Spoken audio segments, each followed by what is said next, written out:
Nous recevons ce soir Magali Ferry. Vous êtes candidate pour l'élection de Miss Belle en Forme Champagne-Ardenne. Et Jonathan Griffith, vous êtes membre du comité et Mister Beau en Forme France 2023. Bonsoir à tous les deux. Bonsoir. Première question, qu'est-ce que Miss et Mister Beau en Forme?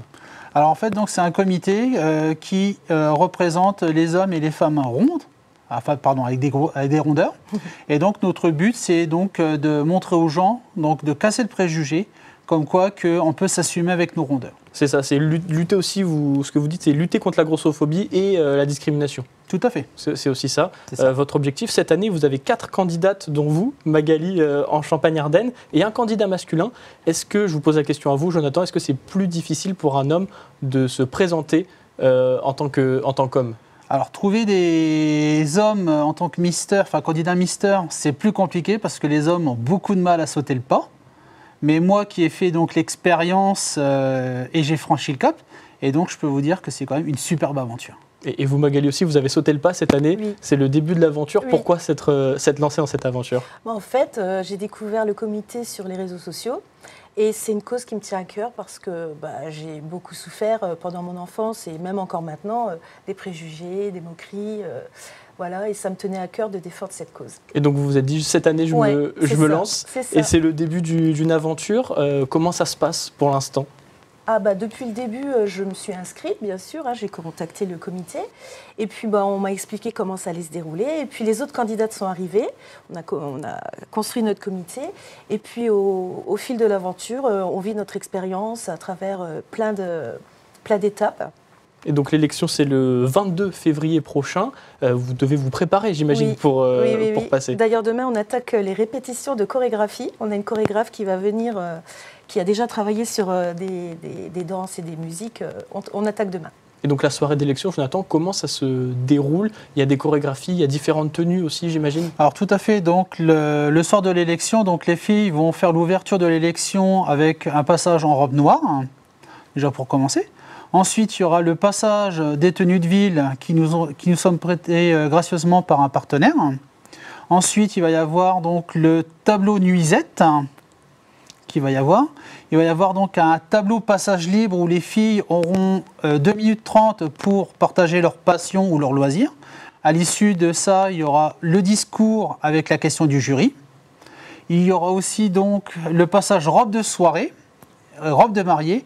Et là, cette année, nous avons réinclus dedans un passage donc sensibilisation pour justement sensibiliser les gens donc, qui ont des rondeurs, des formes et qui ne s'assument pas. Qui est donc aussi l'objectif de Miss Belle en Forme, c'était ce que je répétais, ce que je disais tout à l'heure, lutter contre la grossophobie et la discrimination.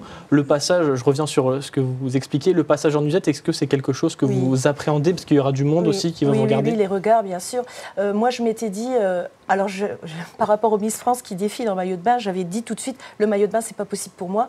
Bon, la nuisette, ça reste un petit peu couvert, et puis c'est une façon aussi de se montrer un petit peu, et l'acceptation passe aussi par ça. De s'assumer et de s'accepter. De se montrer, voilà. Via aussi ce que vous proposez, c'est la photothérapie. Est-ce que vous pouvez nous expliquer un petit peu?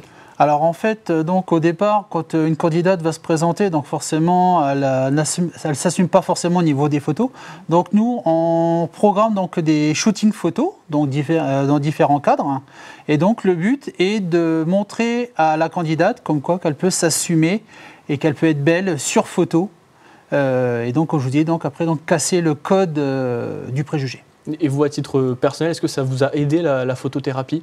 Énormément. Parce qu'au début, quand je me suis lancé, j'étais contre les photos, je ne voulais pas en faire. Et quand j'ai intégré cette aventure, donc là, après, j'ai pris du plaisir à faire des photos et j'en prends encore actuellement. Et vous, Magali, est-ce que la photothérapie vous aide? Oui, beaucoup. Alors au début, c'est pas évident parce qu'on a quand même un partenaire photographe. Donc il y a des parties un petit peu libres où on se lâche un peu, mais ils essaient aussi de nous faire poser, prendre un petit peu la pause. Alors c'est vrai que de se voir en photo, c'est quand même... au début, ça fait drôle. Et puis après, on se dit, on peut être belle sur une photo et le regard aussi des gens peut être comme ça. Pour revenir peut-être à l'élection, comment va se dérouler la cérémonie? Il y a des critères, j'imagine, aussi de sélection? Alors, donc, pour participer à l'élection, il faut avoir 18 ans, faire une taille 42 minimum et être résident de la Champagne-Ardenne. Donc il n'y a pas d'autres critères, que ce soit au niveau de la taille, de l'âge, c'est Non. libre, ouvert à tout le monde. Voilà, tout à fait. Il n'y a pas de limite d'âge. Du moment que la personne fait une taille 42 minimum, donc elle peut venir se présenter en tant que candidate. Qu'est-ce que vous répondez aux critiques des gens, que ce soit sur les réseaux sociaux ou même dans la vie, que vous avez dû affronter, le regard des gens, j'imagine. Qu'est-ce que vous répondez à ces personnes qui disent que vous mettez en avant le surpoids et l'obésité qui peuvent avoir des risques pour la santé? Alors moi, je dirais que là-dessus, les gens, après, ce sont des préjugés. Après, nous, on leur montre comme quoi qu'on s'assume pleinement. Après, les gens qui ont la critique facile, entre guillemets, sur les réseaux sociaux, ils ne savent pas par quoi nous sommes passés. Donc nous, on veut montrer autre chose que ce préjugé-là. Et vous, Magali, est-ce que ça vous a aidé le début de cette aventure pour vous assumer aussi vis-à-vis du regard des autres? Ah bah oui, beaucoup. En fait, je l'ai fait quand même pour ça, au départ. Alors mon mari, il n'était pas trop d'accord parce qu'il avait peur justement qu'on me juge, qu'on me critique. Et en fait, je pense que les gens qui viennent regarder une page sur un site comme le nôtre, ils savent à quoi ils s'attendent. Miss Belle en Forme, ça porte bien son nom, donc ils savent que ça va être des filles avec des formes. Et franchement, je n'ai jamais eu une critique. Au contraire, plein d'encouragements. Tout le monde me dit vas-y, fonce, c'est super ce que tu fais, tu t'assumes, tu montres que la fille avec des formes peut être jolie et s'assumer. Eh ben, on se donne rendez-vous le 22 février prochain, donc c'est à Cramant, dans la Marne, pour l'élection de Miss Belle en Forme et Mister aussi, beau en forme Champagne-Ardenne. On vous souhaite bonne chance. Merci. À vous et puis à Merci. tous les autres candidats, parce que je le rappelle, il y a 3 autres candidates. Et puis donc il y a l'élection nationale aussi en fin d'année 2025 qui sera prévue pour le mois d'octobre. Merci à tous les deux d'être Merci venus beaucoup. sur Merci à notre vous. plateau. Merci.